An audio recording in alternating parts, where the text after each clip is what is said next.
John or Paul, who made the most decisions as leader of the Beatles? Let's find out. John starts the Quarrymen, a band that will evolve into the Beatles. John appoints Paul to the band. Paul persuades John to let George Harrison join.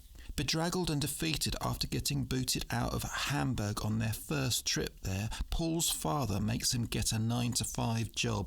John with George comes to his workplace and tells Paul to quit the job or else he'll be out of the band.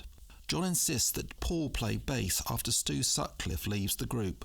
John gives the final seal of approval for Brian Epstein to be their manager. After winning a recording contract, Paul takes the initiative to polish off a song good enough to be their first single. A few months later, John writes their second single and first big hit, Please Please Me.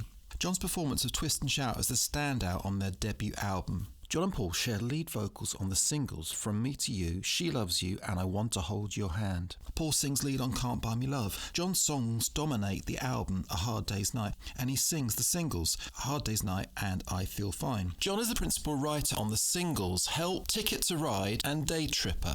Paul records Yesterday solo and sings lead on We Can Work It Out. John's songs dominate their first serious album and artistic breakthrough, Rubber Soul.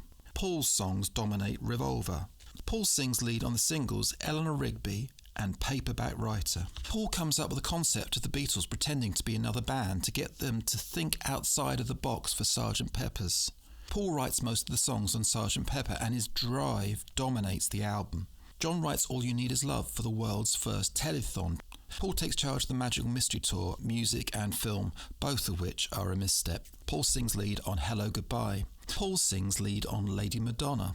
John enforces a back-to-basics approach on the White Album. Paul gets incredible success with the single Hey Jude. Paul rescues the subpar Let It Be project with his rocker Get Back in the face of John's lethargy and drug use. And he also gets the later single Let It Be.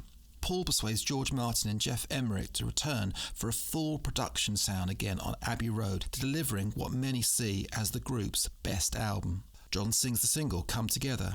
On September the 20th, 1969, John splits the Beatles. So overall, John edges it as leader. If you disagree, leave your comment below saying why.